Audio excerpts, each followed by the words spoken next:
Welcome back to Buffalo Wild Wings here in Moorhead for Eagles Sports Live. Join the Eagles Saturday, November 15th at 1 o'clock for the Salute to the Armed Services presented by the Kentucky National Guard and KCTCS. We'll recognize our brave men and women of the armed services. That's the Eagles versus Stetson University, Saturday, November 15th at 1 o'clock. It's also Senior Day, as they'll recognize the 2014 football seniors. For more information or for ticket information, you can go on to msueagles.com.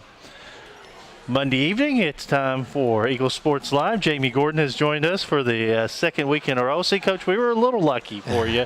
got the big first win against a good Jacksonville team on the road this past weekend. Yeah, it was a good battle. Jacksonville State's had a great season so far, and they had an outstanding crowd. It was a homecoming. It was a build-up. They had their Dig Pink. They had the band. It was a fun environment, and our team fought hard, and we're able to scratch away a good win on the road. No, you've been close many times this year, and of course, as you said last week here, girls never gave up. They won't give up, and it's good that they were rewarded with getting the first win. Yeah, you know, they, as we spoke about last week, they have been working really hard. They've shown a lot of their character, and they haven't gotten discouraged to break away from the process of taking each day to get better. You know, we spoke about our youth, and they're continuing to make important strides, and it's just, you know, it's a tough situation, but you know, I'm proud of these women. Of course, coming up, you have the big Say Boo to Drugs event, and of course that's in cooperation with the Moorhead Round County Chamber of Commerce, Round County Unite, Blue Bank First Church of God, and Moorhead State Athletics putting on the event. That'll be against Belmont, 6 o'clock Friday evening. Tell us a little bit about it. Yeah, we're real excited. The Say Boo to Drugs event has had tremendous success over the last several years, and it's a great project to give some of the kids some alternative trick-or-treating, but then also to get across a very important message. And for us to be able to partner with them, to have our match and kind of do this cross-promotion, I'm just real excited about it. I think we'll have an opportunity to maybe break or even shatter some attendance records, and then hopefully you know, expose maybe some other families that haven't had the chance to see our team in action out on the court. Now they're expecting to break the record, and my record here is 1767. With the number, and of course what happens is you have Laughlin and Weatherby, and people that know the university, it's joined together. So people will be able to get into Laughlin and then come into Weatherby to watch the volleyball game.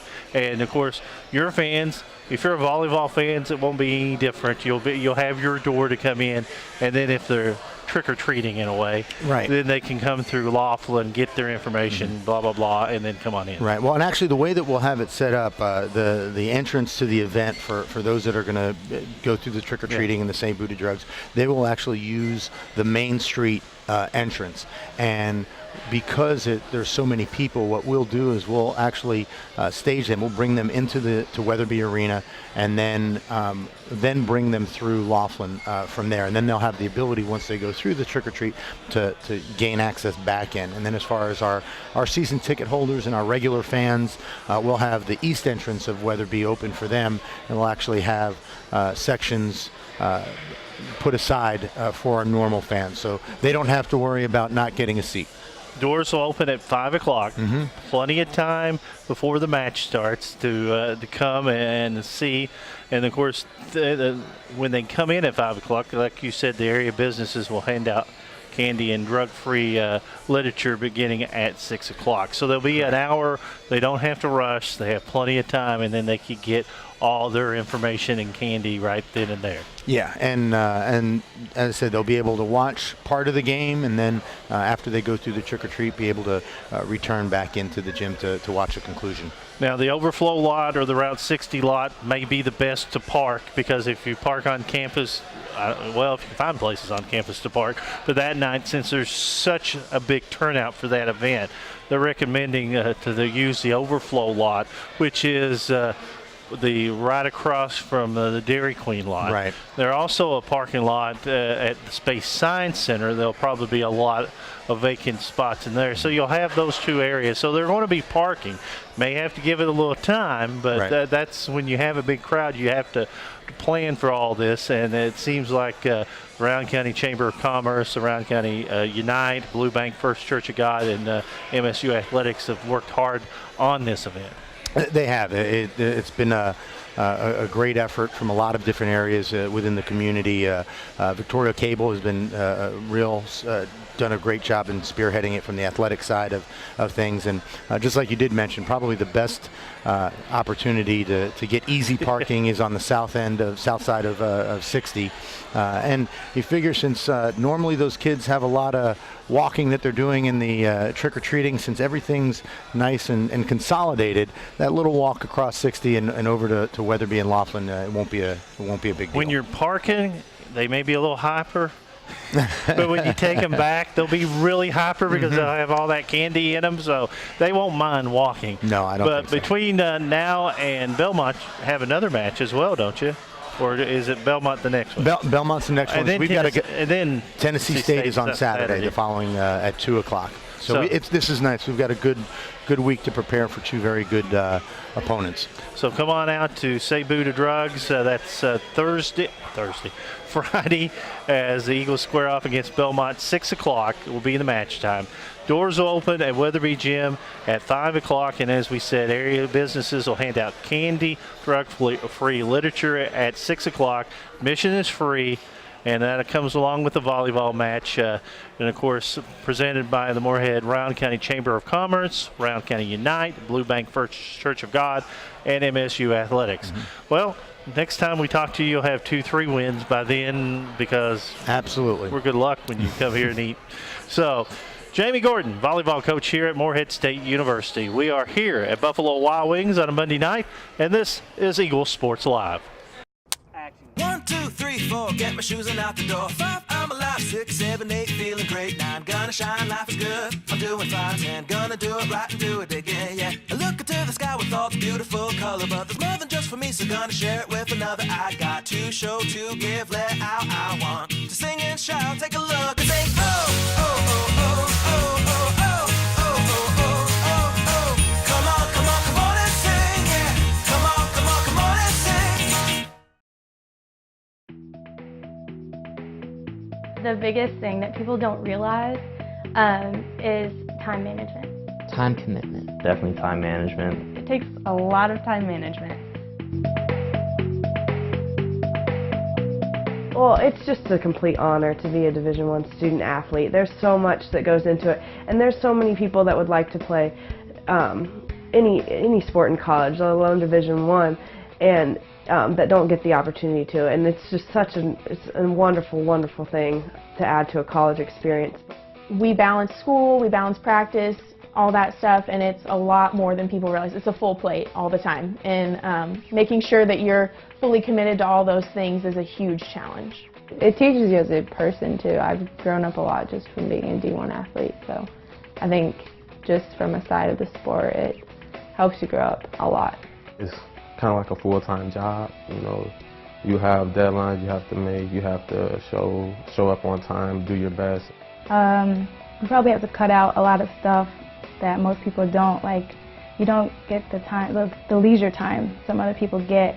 Finding that balance between school and success in your sport, as well as being able to have a life outside of that and be happy and make friends and other ways. And so it is a juggling act, but you know, I think it builds a lot of character. It takes a lot of commitment to be a D1 athlete, and to balance that along with academics and a social life, it's very difficult. Sometimes students don't realize just because we are at a smaller school doesn't mean our athletes don't work as hard to achieve their goals and their dreams and still do really well. Our coaches, our administrators are on us about academics, so it's not like I'm going to sleep in and skip all my classes and have someone else do my work for me. No. They provide us with help if we need it, and like GPA is just as important as like running a fast time or scoring points at conference. Like, we're students first and athletes second. To have a certain schedule every single day and maintain that schedule if you want to succeed in the classroom and on the field as well.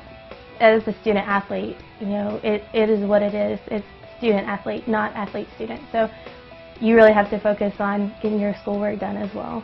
We want to graduate on time. We don't want to be in school forever, and I think being an athlete is a whole nother ballgame to try and do that.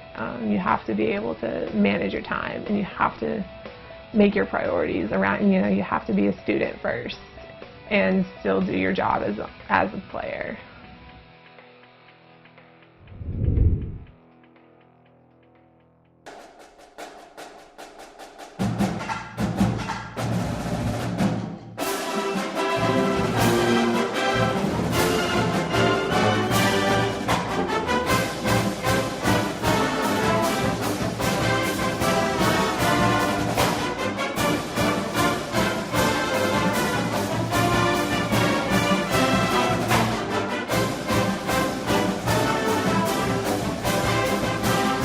Welcome back to Buffalo Wild Wings, Eagle Sports Live. You can turn any ordinary night into one to remember at Morehead State men's and women's basketball games. Men's and women's basketball season tickets are on sale now. To purchase your season tickets, visit msueagles.com or call 783-2386. Don't miss an exciting men's or women's basketball game this season. Home openers for the men's is November 17th, and for the women is November 24th. Rise and soar with the Eagles and purchase your season tickets by calling 606-783-2386 or visit msueagles.com. Patrick St. Louis has joined us now. He's the O-line coach and travel extraordinaire coordinator for the Morehead State football. Now, people, if you don't know, you have 50, 60, maybe 70 people that you're traveling with, and you're the man that is in charge of all that. And it's a daunting task if you don't embrace being the travel guru of Morehead State. No, it's not always easy. There's about 80 usually, 75 to 80 in our whole travel party. So it's a challenge sometimes. Now, you have to be organized, right? Yes, you got to have a lot of checklists to make sure you don't forget something. And then that's the key, because you have. Okay, let's go, because I'm always interested in this, and people ask me, and it's really, when you're a traveling secretary in the major leagues, or you're the travel coordinator for a football team, or like Sean's the basketball team. Tell us how you get down to the nitty-gritty. What's your first thing? Because this don't start like Monday. No. This starts in July and August, doesn't it? Well, usually I start about February, right when the recruiting class gets done. The first thing I try to do is hotels. You want to find out where you're staying before you can set up buses or airports. So that's the first thing I go with, is find a hotel that fits with all the needs that we need. Which is meeting room. Meeting room. You got to have a place that can fit all of us, that can feed all of us. So we all want to be in one room. We don't want to have to be in separate rooms. We want to be together, eat as a team, and have meetings. So that's the biggest concern. A lot of teams go out to eat, especially on the mid-major level. You, Coach Tenyer, since he's been here, likes the fact that you all sit down and eat in the hotel. Not a lot of extra traveling going on. Yeah, it's helpful. Once you get in the hotel, you don't have to get the team out to go out to eat. So we try to do all our meals in the hotel. Doesn't always work out that way, but the hotels have worked with us pretty good over the last 2 seasons. So it's nice to, once the kids are in, they don't got to worry about coming back out, getting on the bus, getting off the bus. It just flows a lot better on away trips. Also, meeting rooms are important, because you have to have your offensive and defensive meetings. People don't realize, they think they just hop on a bus and get to the game, wake up and go. But after you get to a place and either work out on the way to the game or work out once you get to the game at night, there are meetings, and you're responsible for making sure they have the meeting rooms and the projectors and stuff like that. Yeah, so we keep them pretty busy at night. We don't a lot of whole free time in the hotel, so we'll have special teams meetings, offense, defense meeting, teams meeting, just go over some last minute things to make sure everyone's on the same page and the guys stay focused. But yeah, we usually have film, so we have to have projectors, or the hotel has projectors, and we have to have our film ready to go. So, and like you said, you started February. Let's talk about the San Diego trips coming up in 2 weeks. Now, we're flying. Yes, sir. And that's a whole different thing when you fly compared to taking a bus. Tell us a little bit about how long you've been planning that trip. The flight about the same time, maybe a little after there in March, but working with commercial airlines, charter airlines, trying to figure out what best fits us. So that's the flights are a lot harder than the buses. You got to coordinate 2 bus companies on each end and make sure they're there at the right time, make sure the plane's on time. So it's a lot going in. Fortunate enough, we're lucky enough to charter out there, so the plane works with us, and the people we work with are phenomenal. We worked with them last year on both of our flights, so that's a big plus for us. It's a lot less headache for me trying to communicate with a commercial airline. Instead, I'm just working with one guy, and he pretty much does what I ask him to do for the most part. And it's been great, as we had 2 charter flights last year, Jacksonville and Drake, and this year we're chartering to San Diego, and of course a lot of people can come. I know probably the deadline's passed if fans want to come with us. Deadline is actually, I think, today. Okay. We've had a few deposits, and parents primarily send their money in, so it's just a neat event for the parents. They can travel with us, be around their children, and it's pretty easy for them. They don't got to worry about a whole lot, just contacting me instead of worrying about commercial flights. How do you arrange everything? Because I know that it was my first charter flight last year, and as soon as you get on the plane, you feed the kids. You make sure the kids get fed, and that's pretty neat because once you arrive at Lexington, we go to not the main runway, but the charter company's runway, and go through all that, which is, I think the kids enjoy that because they don't have to go through all that big line, because football teams with a lot of equipment sometimes could get bogged down if you're going through a commercial airline. Yeah, and the going charter, it's a lot faster. We're right there on the runway. They load our stuff, so we don't got to worry about shrinking all our luggage. Commercial-wise, you got to worry about shrinking your equipment, make sure you're not taking too much. So the charter company, we pull right into their little terminal, so it's private security, so we're in and out quickly. And the food we just try to make. That's one thing I'm always concerned about is enough food. I stress that to hotels. We're a football team, so I hope you understand how much we eat. So we try to take care of that. So that's, I did communicate with the hotel, the people here at Airmark, different restaurants. So it's a lot of different people when it comes to food. I know on the buses you have 2 buses. You have an offensive bus and a defensive bus. Has to be tough, but is it a little easier because we do work with one bus company almost all year? Yes, it makes it a lot easier because I know what to expect. We usually have the same bus driver for most of our trips, Donnie, and he does a phenomenal job for us. He gets us everywhere. He calls ahead and tries to get us police escorts, and he maps out everything. So he makes it a lot less worrisome on me because he takes care of a lot of that extra stuff for us. Now, people don't realize that when you're talking about leaving on Friday for a Saturday game, you're leaving early Friday. And I know Coach Tenyer's way of doing it is usually tries to make it, halfway there before you practice that day? It's something we started last year. We just, a lot of times we have these long bus trips, so we try to practice halfway in between. It kind of knocks 2 birds with one stone, gets the kids out of the bus, gets them moving around a little bit, and then that's when we usually have a lunch for them right then, so they don't got to wait. And so it kind of knocks it out right there. I think the kids have liked it a lot more. It's a lot less, 6 hours on a bus or 4 hours on a bus, whatever it may be. It just seems a lot better. They get out and move around. Now, on that lunch, when you're halfway to nowhere,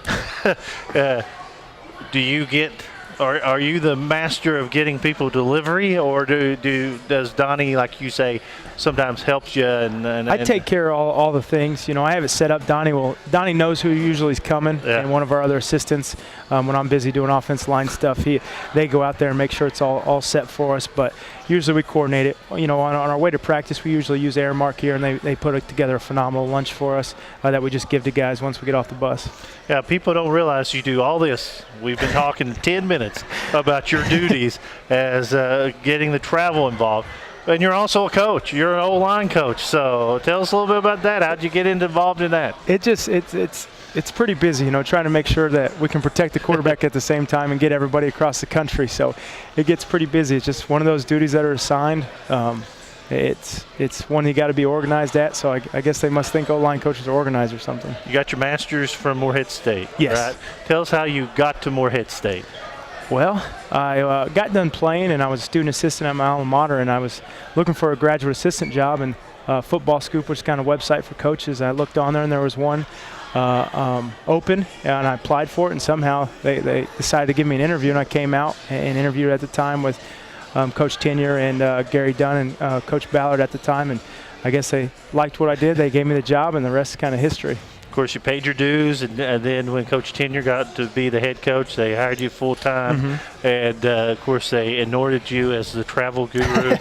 That's what I call you. I'm sorry. After being in this business for 20 years and traveling on buses and traveling in airports and having different ways of travel, you are the travel guru. Well, I appreciate that. Thank you. You are very organized, and that's what it takes really to be that, because people don't realize. And this is where Brian Hutchinson and Wayne Andrews and everybody ought to be patted on the back. Charter flights cost money. When you don't charter flights and you're going to San Diego, let me tell you about some tales. We have split the 70 people into 3 different groups before. Left here at 5 o'clock. Left here at 7 o'clock, left here at 9 o'clock to get to Louisville to fly. Some people flew from Louisville to Chicago. Some people flew from Louisville, Chicago, Phoenix, and San Diego. And the last class, which are usually the home head coaches and your administrators that leave at 9, fly direct. Now, the people who fly direct sometimes beats the people who been there at 5 o'clock. Because that's what happened last time. I mean, so the charter stuff, the players and the players' family just have to realize just what this athletic administration does to allow the teams to charter. And we're very thankful for that. Without that, it would be a lot harder on us as a team, a lot harder on me. It makes it easy. I think the kids, it gives them, they feel better about traveling that way. They don't got to worry about going through normal security and. For me, it's a lot easier. I don't got to worry about last second, with injuries and things like that. You got to change people at the last second. Well, with the charter company, it's easy. With a commercial company, sometimes that may not work out the best for you. So I couldn't thank Brian and President Andrews enough for giving us the opportunity to charter these flights. Yeah, a lot of mid-major football or PFL people don't get a chance to do that. I know that last year at Jacksonville, pretty nice story is the fact that it was a monsoon at the end of that Jacksonville game, but you roll into the airport, get on that plane, and we were home, by 9 o'clock? Yeah, I think that trip we were about an hour ahead of schedule, which was nice. Donnie was there early, so we were able to get the buses. But, yeah, it makes it so nice because, like you said, I've been a part of teams where you had to sit in the airport for a layover for 4 or 5 hours. Now we're just direct flights in and out, and it just makes it a lot nicer on everybody involved. Well, I told you the story of how we got to San Diego. Let me tell you the story how we get back from San Diego. We go from San Diego to Chicago, O'Hare, and Midway. I think we split. Well, they close by the time we get there. There's nothing open until 6 the next morning when our flight takes off. So we're at the airport in Chicago for 4.5, 5 hours. So we pull up a piece of ground, and the kids and everybody was just taking it easy. But yeah, it's so much better, and I think the kids appreciate it, like you said. And the layovers are the scariest things because you got all those teenagers in the airport. You got to make sure, and you said more than one flight. You got to make sure they coach with everybody and they're on the plane. So it's a lot of relief off me doing the charter. So let's see what we got. We got Butler. We leave Friday morning. Friday morning, this Friday. And of course we play a little earlier. Does that affect you anyway? No, we just move our pregame meal up about an hour, so it actually works out fine with us. Playing early is usually not an issue. It's usually playing later that we're not huge fans of, so it gets us back at an earlier time, so not back too late. So after Butler, you go to San Diego, then you come home to Stetson, and then you have Charlotte. Which is our last one. Which is a bigger city. Yes, it's nice. We've been down that way. Davidson, we're about 20 minutes outside of there, so that's not too bad of a trip. Now, do you get involved sometimes when they have like other events? Like if you go to Charlotte, sometimes you have to, I guess, worry about whether they're having a NASCAR race or something down there. And that plays a huge part. Actually, this weekend in Indianapolis, there's a marathon. So I got off the phone with someone this morning about how many roads are closed and had to get directions to make sure we can get from the hotel to the game field without being delayed a whole lot. So you got big cities, that's where the concern is. You always got to worry about what's going on in your hotel too. You got to ask, when you set it up, is there any other functions going on in the hotel?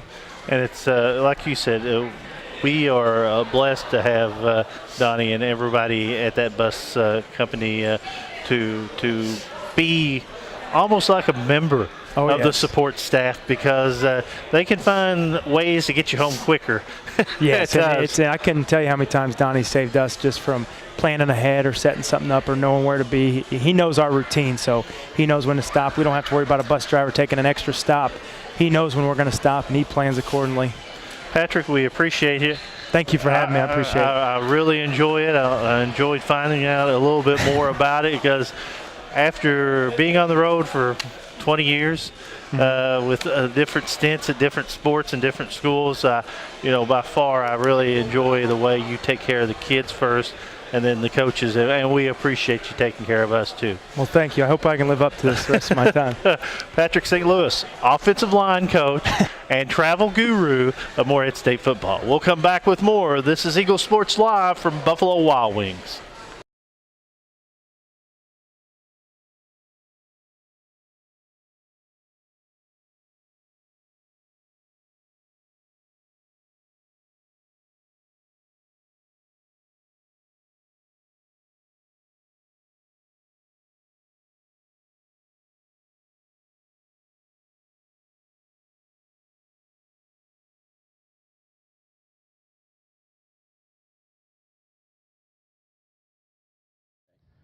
I started officiating high school football in 1975 in Chattanooga.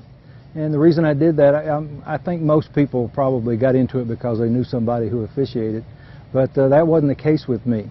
I just thought it would be something neat to do, so I reached out to my high school coach, and he got me in touch with the local association, and I worked high school football in Chattanooga for 17 years. So I've been officiating football straight out of high school. I actually started officiating in 1996. Began officiating in 1986.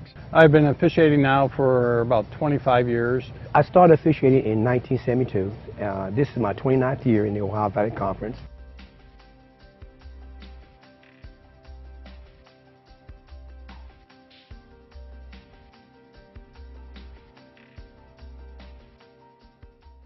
Well, college football is an exciting thing. It's for years and years, historically, it's brought people together on a Saturday afternoon for tailgating, for fellowship, for things like that, the alumni and things like that.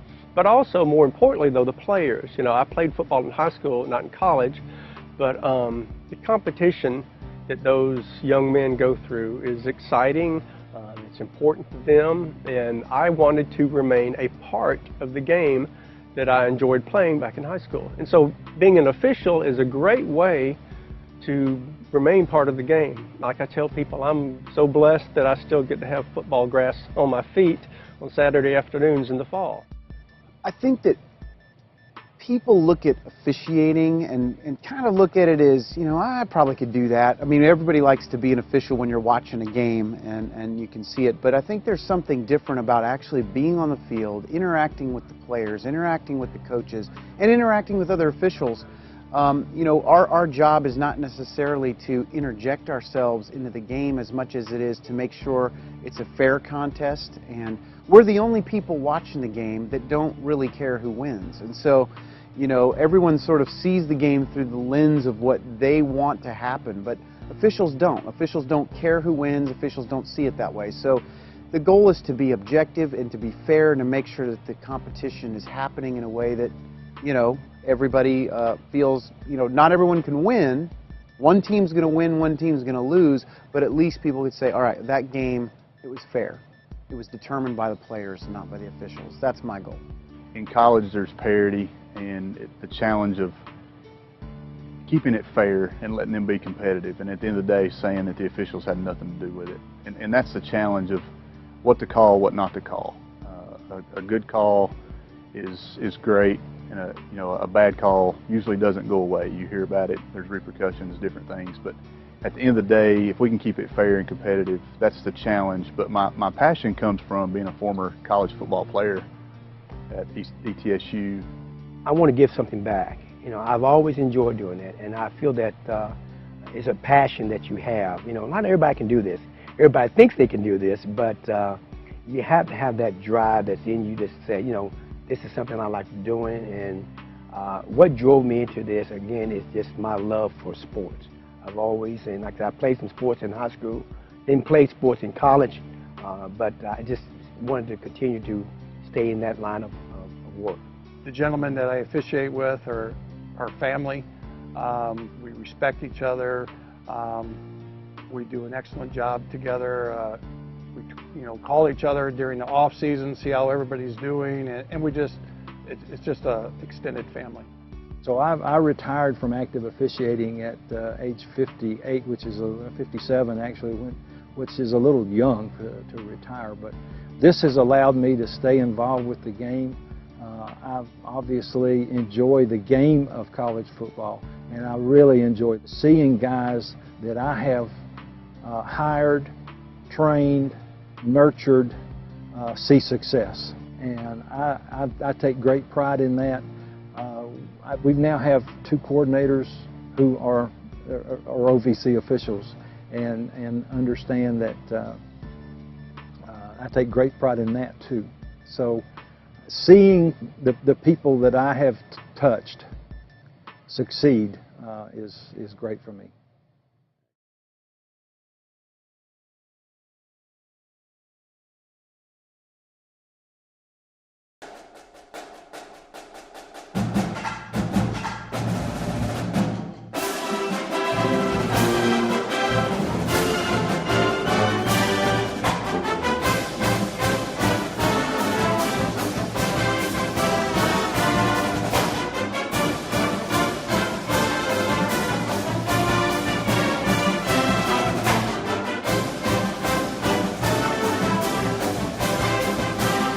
Welcome back to Buffalo Wild Wings here in Moorhead. Eagle Sports Live. The Candy Crane is the object of the fascination right now. So if you have change, come by and get in the Candy Crane. Brooke Tenyer needs some quarters. Coach, big win on Saturday. I can't ever say it was a last ditch effort or the kids really kicked it in the fourth quarter, because they play hard for you no matter what, but they made the plays when they had to make the plays. Yeah, I think you're exactly right. I think there in the last quarter, I mean, we did some really nice things. We had some guys really step up and make some big plays, and of course we onside kick and get a recovery there, and it was a great job. And a little luck involved in that, obviously, too, but we did what we wanted to do, and we had a chance to recover it, and we did. Great placement. And then we throw the interception there, and fortunately we had 3 timeouts left. The defense came up big and got the ball back and able to execute and get it down the end zone, score a touchdown, and win it with 17 seconds. So great placement on the onside kick. It was. Because they had about 9 up in about a 7 to 8 yard box, and they got against the first level and got to open space, and of course the last little bit might have been the first time in a long time, and I love it. And I know as a coach you probably don't hear stuff, but while we're making that last drive and the clock's ticking, and timeouts are scarce, and when we go up the line, and then we look to the sidelines and get another play. People were, it was like you were, I don't know, it was terrifying to them. But your kids stayed cool and calm and collected and did what you needed them to do. They did, and of course we were out of timeout, so I asked my staff. I said, "Well, I'm gonna run our throwback, our trick play," and I didn't hear anything. And I said, "Well, you guys are big sissies," so we ran it anyway, and I called it and had a big play on that. And then once we got down there, we could have thrown it 2 times. It was a 3rd down there, and I figured, heck, we're going to get back in jumbo. We were, with our Wildcat quarterback, Brandon Bornhauser, and I was just going to try and run 2 straight plays and get in the end zone. And fortunately we did, and it was a great feeling for our players. 48-47, Moorhead State wins over Valparaiso. I think your kid's grown up a lot this season. I don't know at the beginning of the season if you could pull out a last-minute, last-second win like this, and I think it shows, and this is nothing to take away from Valparaiso. We were playing to win it, they were playing not to lose it. And you know how it is when you're trying to build a program. Sometimes, the yin and the yang is like that. Well, we took their best shot. There's no question about that. I mean, they had 2 kick returns. They ran a punt back. They ran a kickoff back. First possession of the second half, they came out and ran 3 plays and scored a touchdown. I mean, they were trying their very best not to allow us back in it, and we just kind of found a way and got the ball back with a little time on the clock. And at that point in the game, we knew what we wanted to run. And you're right, we had our best players out there, and Brandon was great all day in the jumbo set. And the other thing too is I think that's the difference between our football team last year and this year, Jay, is obviously we've equaled our win total from last year at this point, and I anticipate winning some more games as we move forward. But last year when we fell behind, our young men didn't know how to react to adversity and hang in there and play with enthusiasm and have that fight back attitude. And we worked a lot on that in the offseason, things that we did, the things we talked about, our leadership program. And we're different now. We're a different team, and we know we can come back.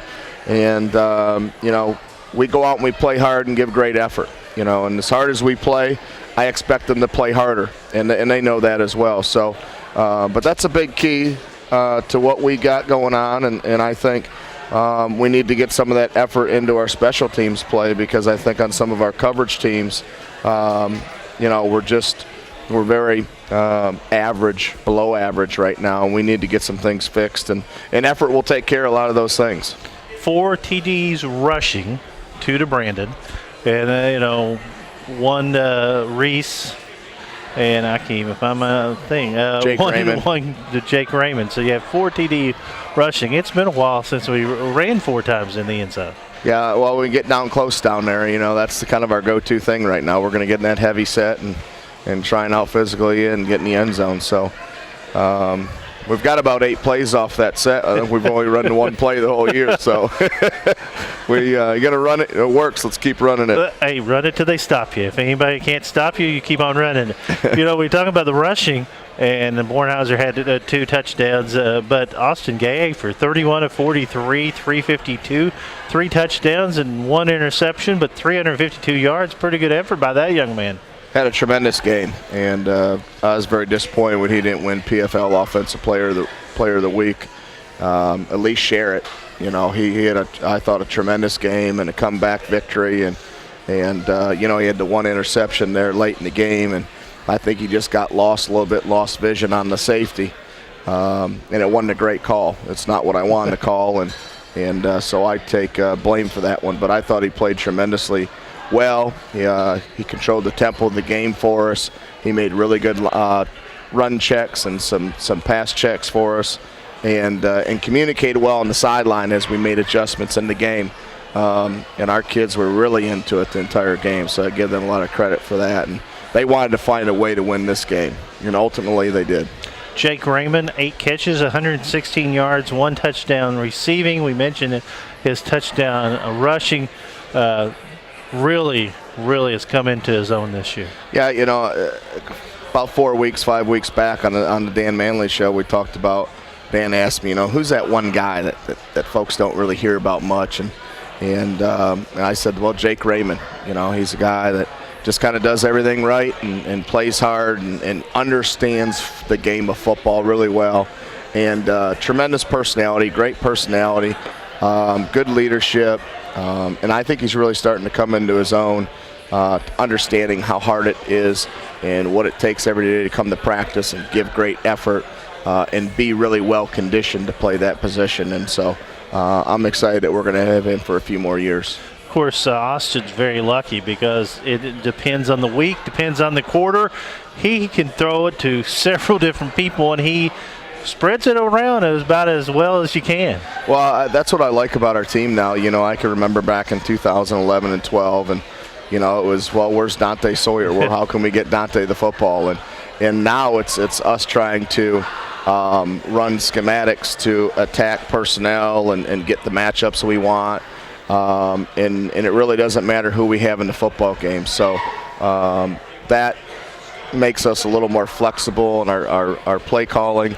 And plus, a lot of our kids are getting involved this way as well, and they're having a good experience, and it makes them compete and work a little harder as well.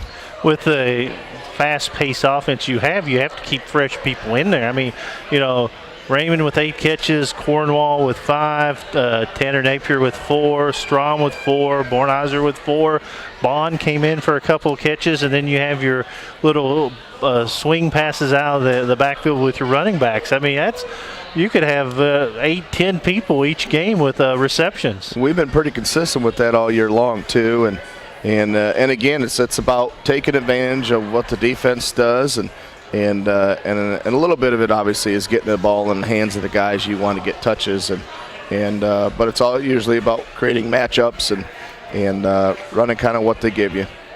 Reese McSherry again, 6 carries, 31 yards, dinged up again, and you feel so bad for this young man who he'll be out there giving it all you got, but it just seems like he just has that injury bug instilled in him. Well, he has a pretty serious shoulder injury, so I pray that he can come back at some point, and maybe it's a limited role like he did Saturday. But that was the first series of the game. Yeah. And so he was due for a huge day. I mean, I think he probably would have had a 200-yard day, and would have been nice to get him back in there.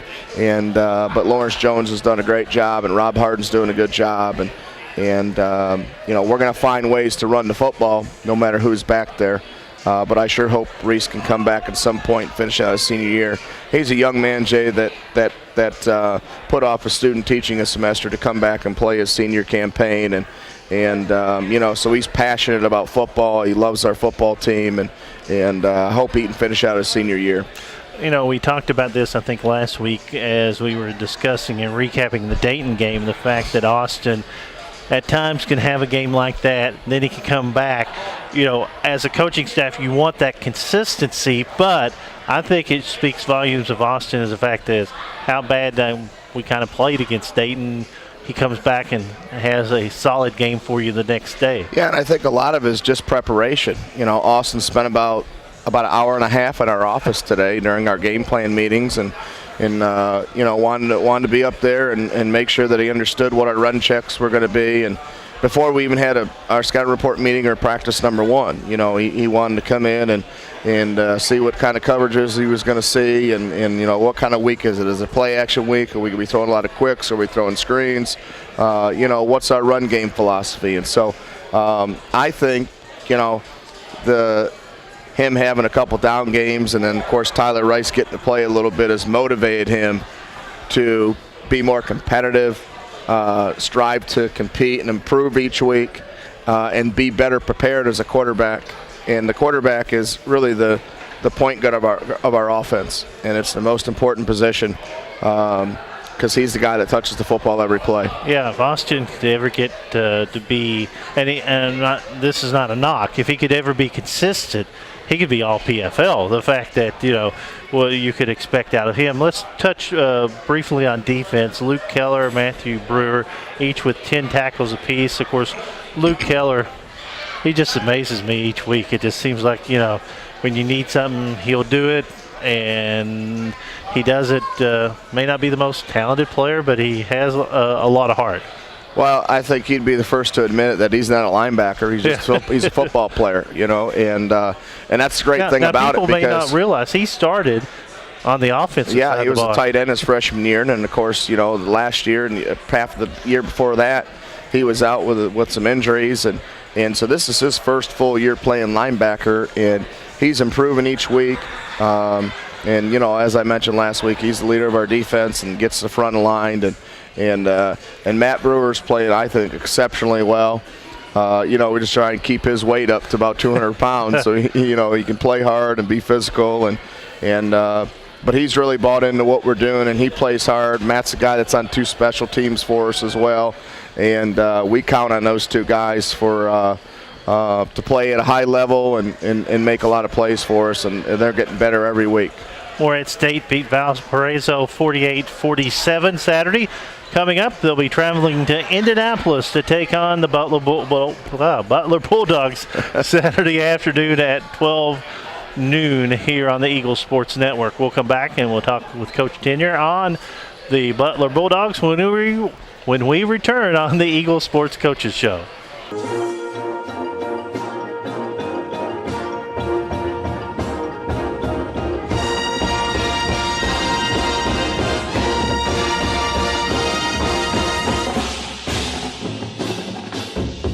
Wherever, whenever, cheering for whoever. There's one place to go for free OVC sports. The OVC Digital Network.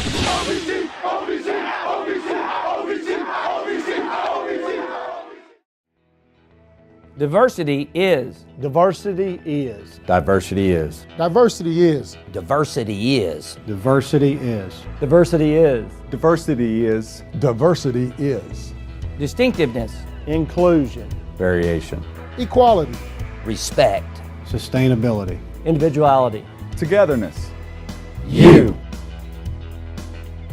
OVC, inspiring diversity, inspiring excellence.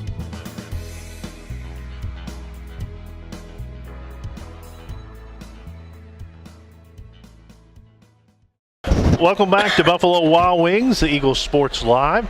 I'd like to remind you, join the Eagles Saturday, November 15th at 1 p.m. for Salute to the Armed Services, presented by the Kentucky National Guard and KCTCS.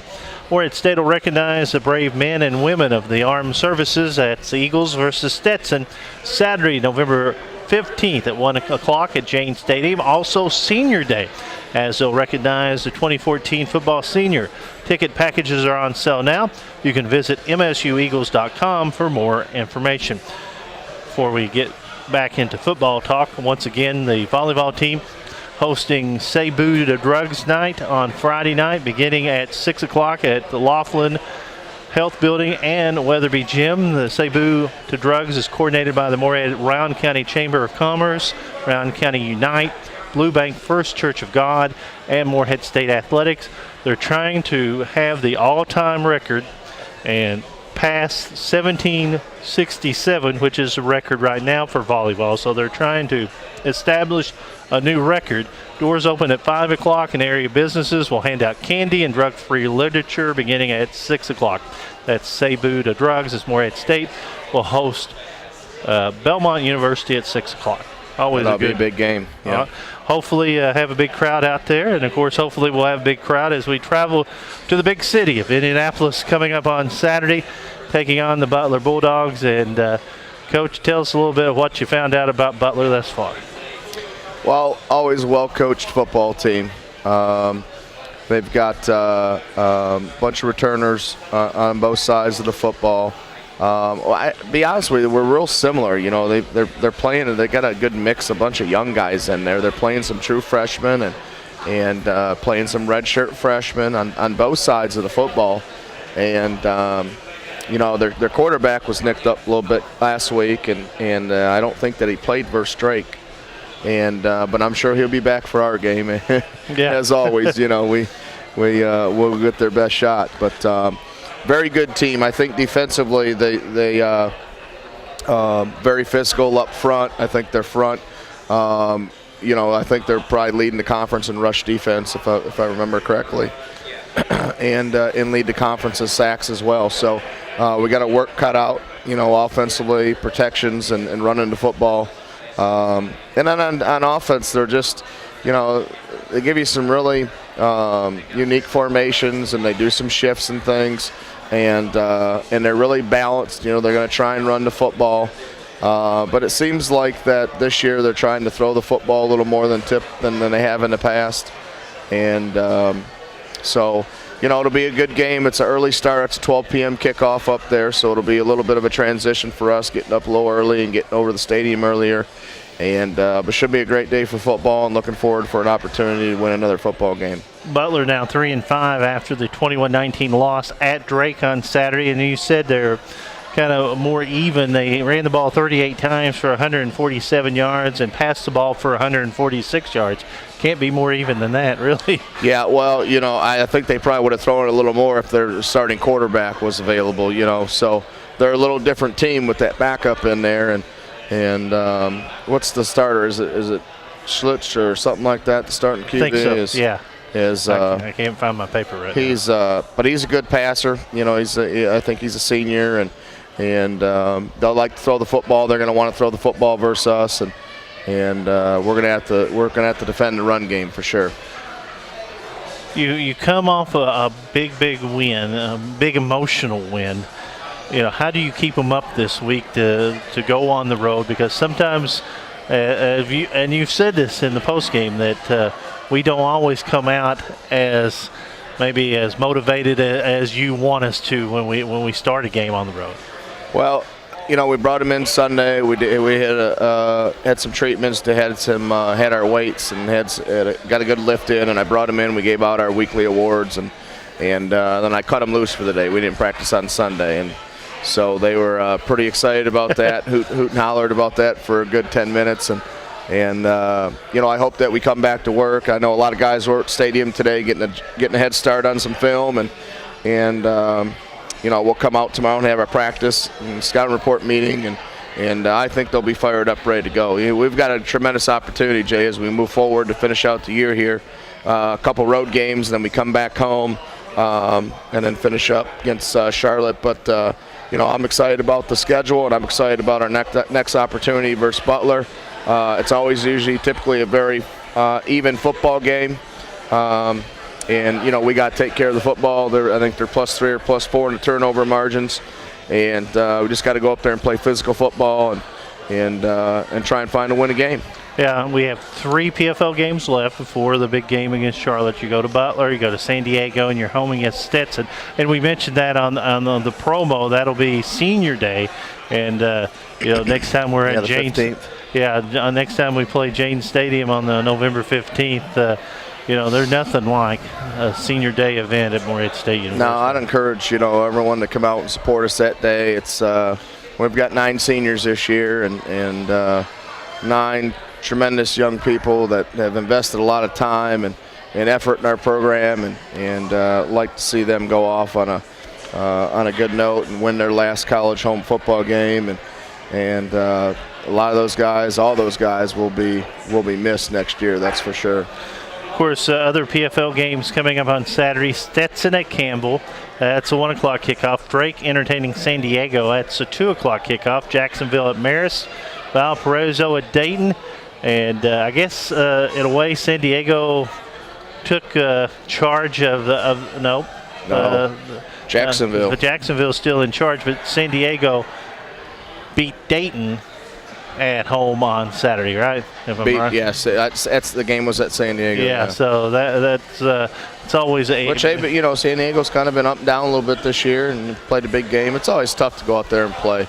But travel out there, and Jacksonville Marist, the big game this week, I think, and you know, if Marist can find a way to win that game, then it kind of opens up the conference a little bit.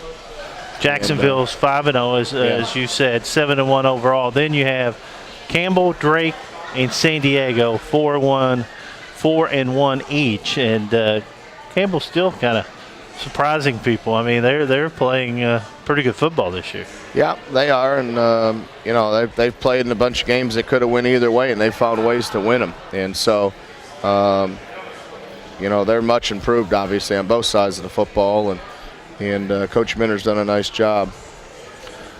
Well, you got practice before the Butler game. What do you want to see? What do you think that you need to improve on between now, offensively, and then we'll go defensively before we travel to Indianapolis coming up on Friday night, Saturday?